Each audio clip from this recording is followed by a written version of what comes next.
El mundo detrás de las cortinas, la historia como instrumento del control de las masas, de Samuel Cruz. Un libro que por primera vez en la historia desmonta la trama oculta detrás de la Segunda Guerra Mundial y responde a preguntas como cuál era el objetivo de los aliados al destruir la psique de los alemanes, o qué papel jugaron el Instituto de Tavistock y la Escuela de Frankfurt en los tratamientos de desnazificación y la reeducación de los alemanes. O incluso, ¿por qué estas instituciones se propusieron aplicar contra toda la humanidad lo aprendido con los alemanes? El mundo detrás de las cortinas, disponible en Amazon en formato físico y Kindle.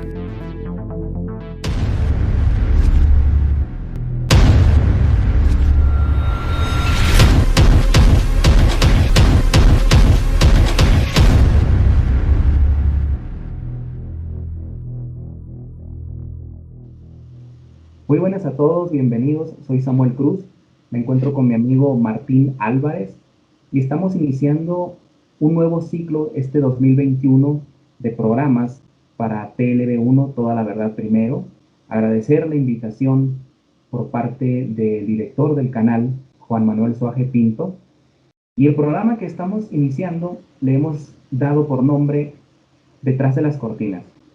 En esta primera edición vamos a hablar sobre los inicios del sionismo y vamos a dar algunos tintes de cómo esta ideología político-religiosa, aún en el presente, sigue teniendo más peso, de hecho, que en el pasado. Martín, buenas tardes. Buenas tardes, Samuel. Un gusto empezar este ciclo de programas que vamos a intentar realizar para TLB1 y te agradezco muchísimo el compartir ciertos conocimientos y esperemos poder explicar con simples palabras una pequeña introducción de lo que es el sionismo. Recordemos que tendríamos que hablar horas y horas y hacer un informe detallado para hablar exactamente, pero lo que vamos a intentar hacer es meternos en un contexto político, ya que en estos días el nacionalismo, por lo menos el nacionalismo argentino y creo que el nacionalismo mexicano también debate mucho si Trump es sionista, si Biden es sionista, y realmente el punto de esto es saber dónde, a quienes defienden los presidentes y los representantes de cada país. Ese sería el punto para saber por qué hablamos nosotros de qué pasa detrás de las cortinas. Y detrás de las cortinas vemos que hay un movimiento llamado el sionismo y el cual muchos presidentes adhieren y otros no. Según lo que tengo entendido, uno de los que no adhería al tema fue Kennedy y creo que todos sabemos cómo ha terminado. Entonces, con Samuel nos planteamos tratar de sacar un poquito adelante las ideas y explicarlo con lenguaje simple, dónde comienza, cómo se desarrolla y si realmente ahora estos líderes mundiales que supuestamente podrían llegar a ser los líderes del país más poderoso del planeta responden a esa ideología o no. Así es, Martín. Y yo creo que para empezar con el tema, pues tendríamos que irnos a los inicios, ¿no?, de este movimiento mesiánico, político mesiánico. Y la verdad es que muchos historiadores yo creo que pecan del simplismo que muchas veces pecan los historiadores prestigiosos, ¿no?, entre comillas, que es otorgarle a este movimiento sus inicios con la publicación del libro de Theodor Herzl, del Judenstaat, el Estado judío, pero en realidad todo esto, pues, esta idea tan conformada y tan uniforme y con unos objetivos tan claros, se remonta un poco más atrás, ¿no? Y todo esto viene de las expulsiones que fueron sufriendo el pueblo hebreo de cada país europeo en el cual se estaba asentando después de la diáspora, de toda esta historia que no viene al caso por ahora tocar. Y uno de ellos, de esos lugares de donde fue expulsado, fue del Imperio Español, ¿no? Cuando los reyes católicos decretan la expulsión de los judíos. Y también pues hay una persecución, hay que decirlo, muy importante por parte de la Inquisición española. Cuando salen de España, pues el lugar más cercano al que podían irse era Portugal. Y ahí hay un personaje muy importante que nace en Portugal, de hecho, pero que emigra a Ámsterdam, lo que es hoy la capital de Holanda, ¿no?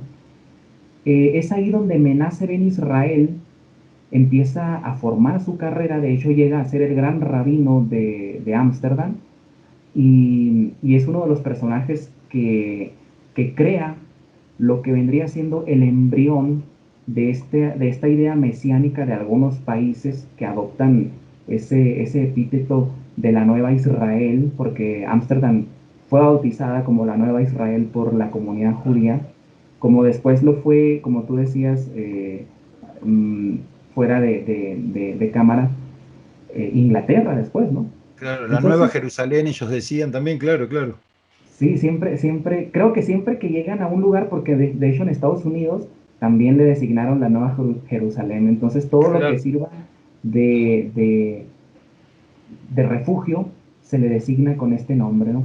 Ahora te hago solo una consulta, disculpa que te pare acá en el tema, pero hay algo que siempre me pasa cuando escucho hablar de esto.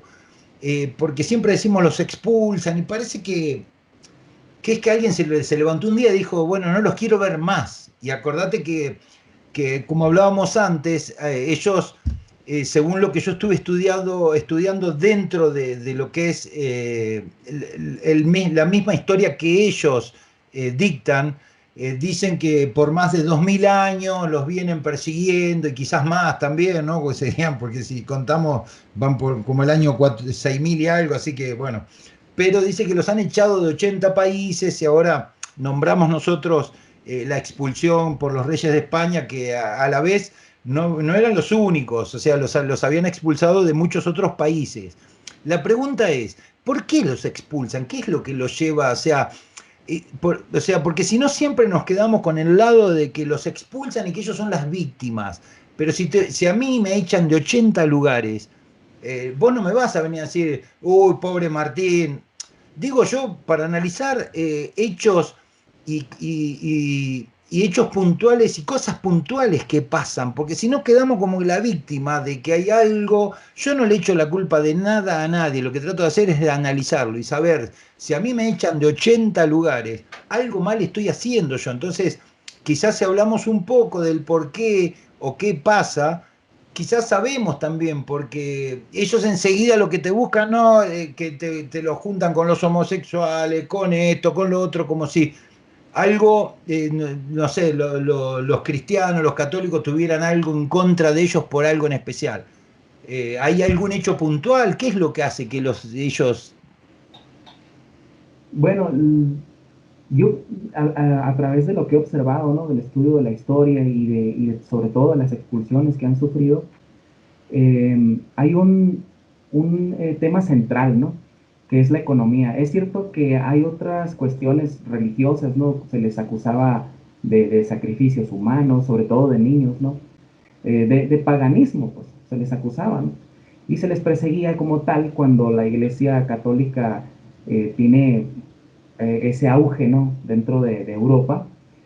Pero el tema central de todas las expulsiones es muy curioso ver que siempre era la economía. De hecho, yo me remonto, podría remontarme mucho más atrás, ¿no? Porque de hecho en el Imperio Romano también hay indicios, de hecho hay discursos muy famosos en los cuales ya se hablaba de ese poder económico dentro del Imperio Romano, ¿no? Sí, Pero ya si le pudiéramos llamar la era post-Imperio Romano, en el año 1018, cuando Canuto el Grande se entrona como rey de Dinamarca y después conquista las Islas Británicas, una de las primeras acciones que tomó es crear una nueva moneda estandarizada para la época, era algo novedoso, porque él formó un imperio en el norte de Europa que lo denominó el Imperio del Mar del Norte. Estaba conformado por Escandinavia, Escandinavia, Inglaterra y unos aliados en Normandía y en el Reino de Polonia. Pero en el año 1020, otra de las acciones que tomó es la expulsión de los judíos de la isla británica, acusados de introducción de moneda falsa. Ahora, muchas fuentes históricas niegan esto. Sin embargo, cuando nosotros nos vamos a un libro que se llama A History of the Jews in England, una historia de los judíos en Inglaterra, allí podemos encontrar narraciones directas de rabinos en las cuales ellos manifiestan que Canuto el Grande fue uno de los que los expulsó. Ahora, en España, que fue otra de las expulsiones que sufrieron, tal vez la más sentida por parte de la comunidad judía internacional, porque ellos habían hecho bastante por el reino, eso no se puede negar, ¿no? Se habían dedicado a la economía, habían hecho del imperio español un imperio próspero. Es cierto que no se puede decir que exclusivamente por mano de ellos se hizo, porque obviamente el imperio español había heredado ese espíritu romano del imperialismo y había crecido también pues por sus propios medios. No se puede, fue más bien una relación simbiótica la que tuvieron, ¿verdad? Entonces Pero tuvieron... igual es más la parte sefardí, que es el parte, digamos, de las tribus que llegan. No es tanto la parte askenazi como después se viene con el tema de Alemania y todo eso. Digamos, ellos hacen alusión más que todo a la parte sefardí, me parece, ¿no? De lo Así es, España, por lo menos. sí, sí, de hecho hay dos grupos, ¿no? Que no viene ahorita al cuento tocar el tema porque nos desviaríamos mucho del tema central, que es dónde inician o dónde se siembra el germen del sionismo moderno, ¿no? Pero sí hay dos grupos y esos son los que mencionabas en España, que al final de cuentas pues terminan expulsados por mucho por la mano de Torquemada, que empezó a meter también la idea de que hacían sacrificios humanos, sobre todo de niños, como decíamos, pero también por el tema económico, ¿sí? Entonces es cuando ellos se van a Portugal.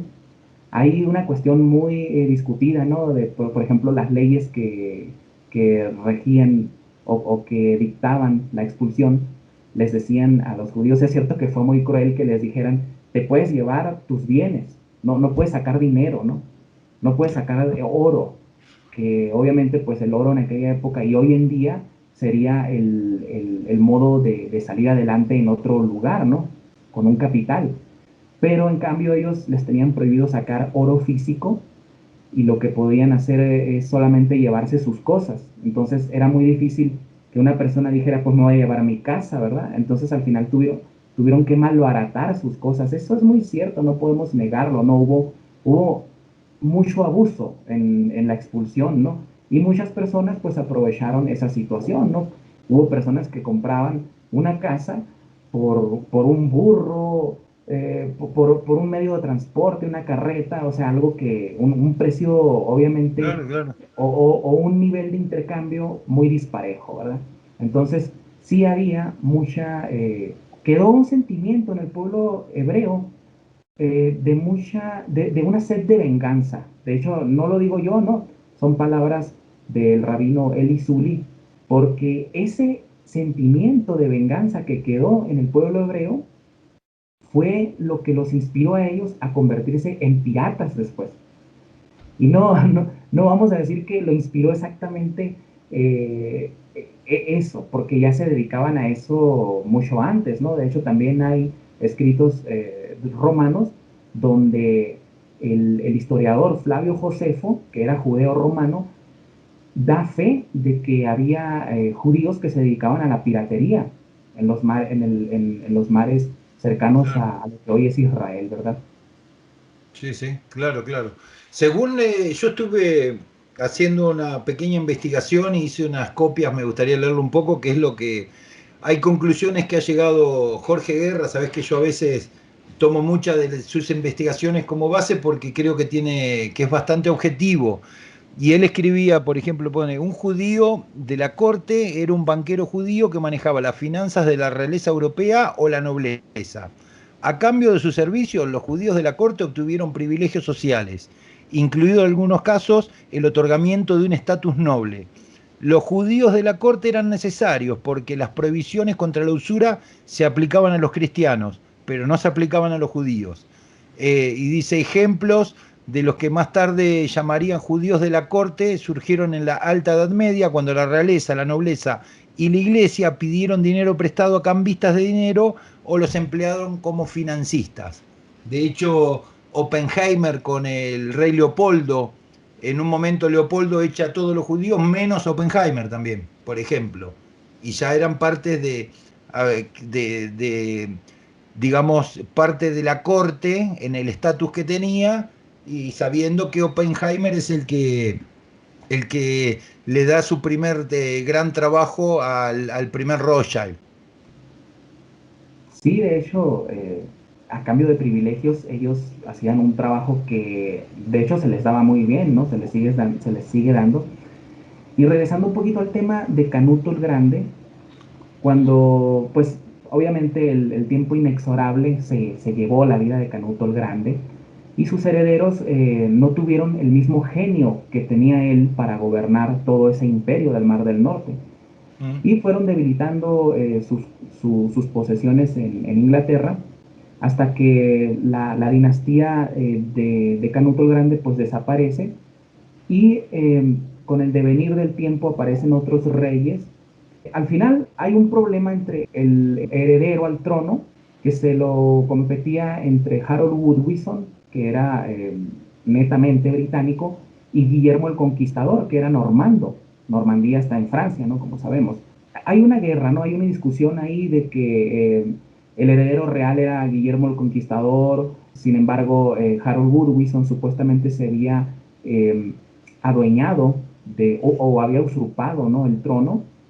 Entonces, a Guillermo el Conquistador, pues no se le ocurre otra cosa más que invadir las Islas Británicas, ¿no? Sí. Tenemos un ejemplo ahí muy claro de cómo el dinero de algunos financistas hebreos pasó a financiar la guerra de Guillermo el Conquistador. Y algo que sucede muy interesante, Martín, es que una de las primeras acciones que toma Guillermo el Conquistador es reemplazar la moneda. Aquí hay que hacer un paréntesis. La ciudad de Londres, la City de Londres, donde está el centro financiero La milla de, Gran, cuadrada. Sí, sí.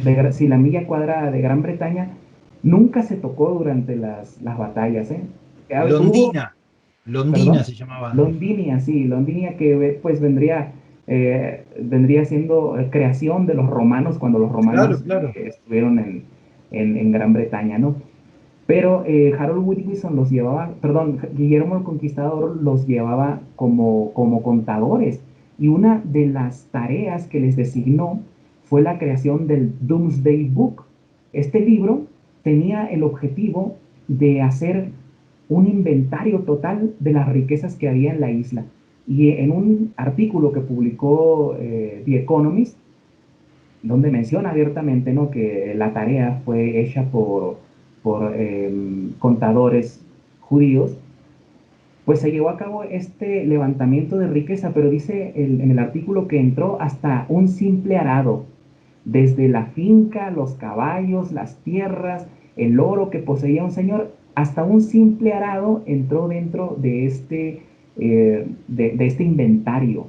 Claro. ¿Y para qué lo hacía Guillermo el Conquistador? Pues para poner una tasa de impuestos. Ahora, perdón que me alargue, ¿no? Pero es muy interesante ver que como se introdujo una nueva moneda, la moneda de Harold Woodwison perdió dinero, porque cuando muere Harold Woodwison, él había acuñado una moneda con su efigie, con su imagen, ¿no?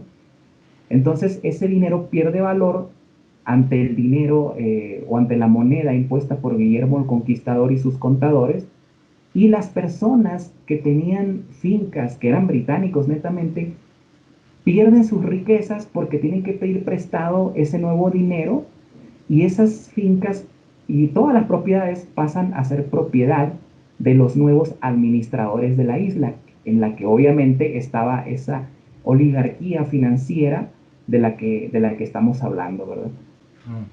Bueno, mirá, te hago un punto, ¿no? Porque aquí, sabiendo, ¿no?, que yo vivo aquí en Noruega, en Escandinavia, aquí se le dice a esta gente del norte, Norway, de la vía del norte, los escandinavos, se le dice Norman, por eso se le dice Normandía, de ahí viene. Y Harald, y bueno, todo, y aunque parezca, muchas palabras en inglés, o sea, el inglés sería una mezcla de francés con escandinavo. Eso daría como resultado de muchas de las palabras. Y aquí en Escandinavia, por ejemplo, en las constituciones estaban prohibido el ingreso de judíos también. Ah, interesante también. Sí, sí, estaba prohibido. Los jesuitas y los judíos no podían ingresar al reino. Bueno, y hablando sobre eso, ¿no? Cuando los expulsan de Gran Bretaña, ellos tardan casi 3 siglos en regresar, ¿no? Y se hace a través del personaje que hemos mencionado, que era Menace Ben Israel, que se había asentado, como hemos dicho, en Ámsterdam. Y ahí él tiene un atino muy importante. Él se hace uno de los empresarios más prominentes en la imprenta. Y tú sabes que la imprenta en aquella época vendría siendo lo que hoy en día son las redes sociales. O sea, Claro. servía para crear la opinión pública y para ir introduciendo ideas convenientes para ciertos grupos, ¿no? Menace Ben Israel crea la primera gran imprenta en Ámsterdam, la primera gran imprenta en Ámsterdam, y empieza a producir panfletos. De hecho, llegó a ser el rabino, el gran rabino de Ámsterdam, de la ciudad de Ámsterdam, Sí. y conoce, en esa época pues se descubre, entre comillas, América, ¿no? Porque Colón descubrió algo que todo el mundo sabía que estaba ahí, ¿no? Pero al margen de este comentario, Menace Ben Israel conoce a un navegante judío que había ido a las nuevas tierras, el nuevo mundo, y esta persona le platica a Menace Ben Israel que supuestamente en América había encontrado una de las 12 tribus perdidas de Israel. Entonces a Menace Ben Israel le gusta mucho esta historia, obviamente, pues va en la línea, ¿no?, de todo lo mesiánico que tienen ellos, y empieza a publicar eh, panfletos con las historias que le había contado esta persona, este navegante que había conocido, que era Manuel Díaz Soeiro, era un judío portugués, pero que se había rebautizado a sí mismo, ¿no? Antonio de Montesinos se había denominado, autodenominado, Sí. y en esa época también empieza a ebullir en Inglaterra la revolución, ¿sí?, en la cual Cromwell se hace con el poder absoluto de Inglaterra. Pero hay un detalle bien interesante. A pesar de que en Gran Bretaña no estaban las colonias oficiales de judíos asentados, sí había empresarios judíos que eran los denominados marranos, ¿no? Un judío marrano es un judío, un criptojudío, ¿no? Y este no Un es un judío término converso. despectivo, ¿perdón? Un converso, le Un decían converso, en España. exactamente. Es un converso, es un No marrano.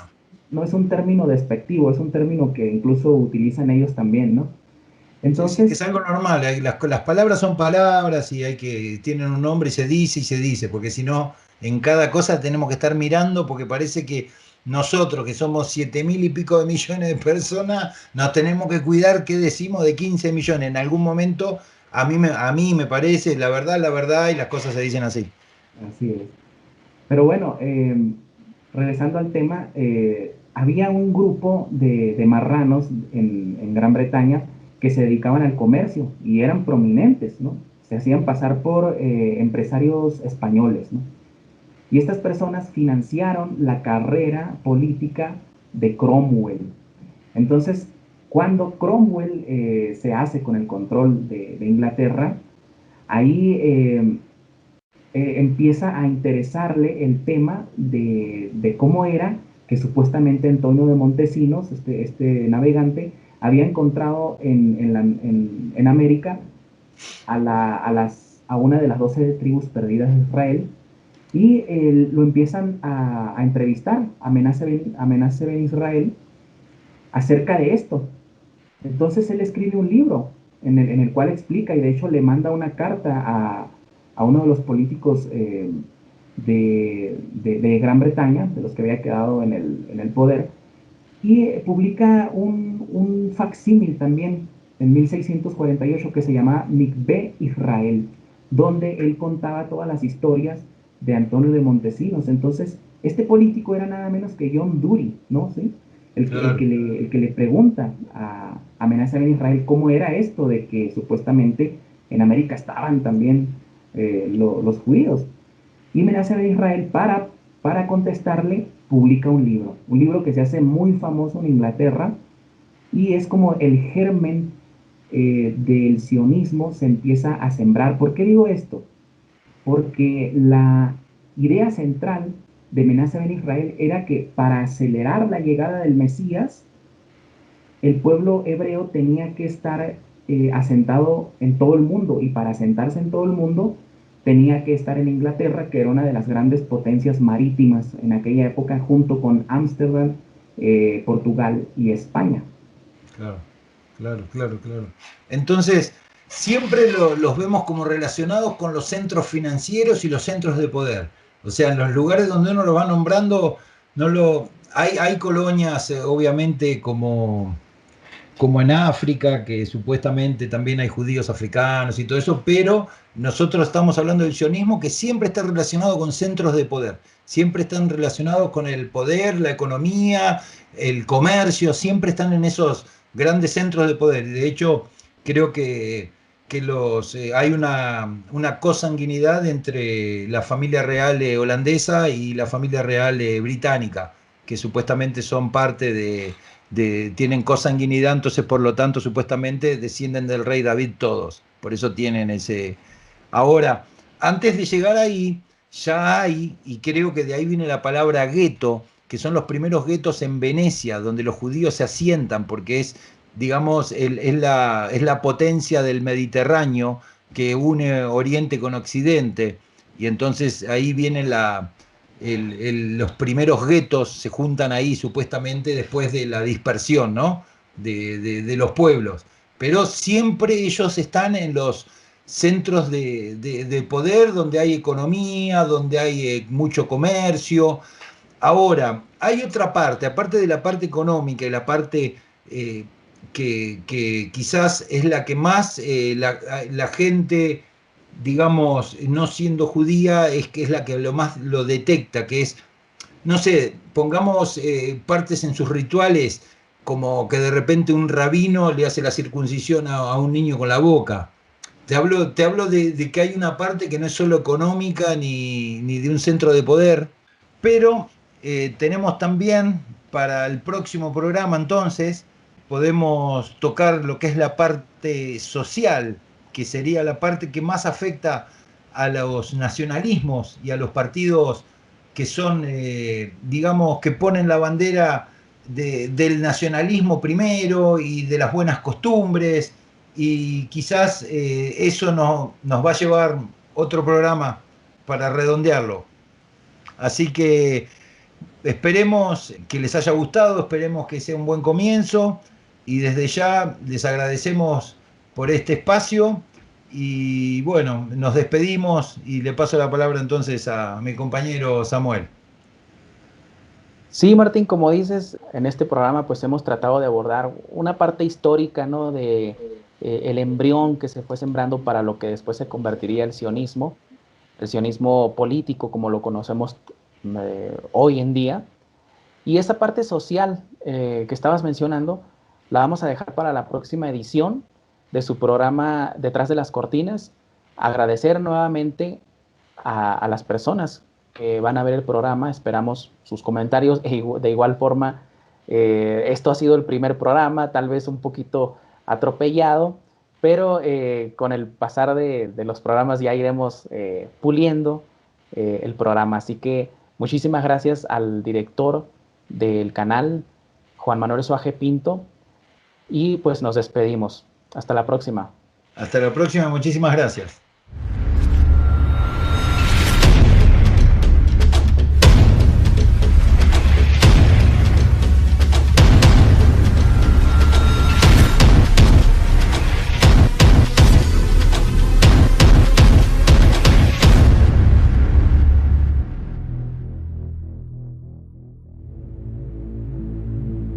El mundo detrás de las cortinas, la historia como instrumento del control de las masas, de Samuel Cruz. Un libro que por primera vez en la historia desmonta la trama oculta detrás de la Segunda Guerra Mundial y responde a preguntas como cuál era el objetivo de los aliados al destruir la psique de los alemanes, o qué papel jugaron el Instituto de Tavistock y la Escuela de Frankfurt en los tratamientos de desnazificación y la reeducación de los alemanes. O incluso, ¿por qué estas instituciones se propusieron aplicar contra toda la humanidad lo aprendido con los alemanes? El mundo detrás de las cortinas, disponible en Amazon en formato físico y Kindle.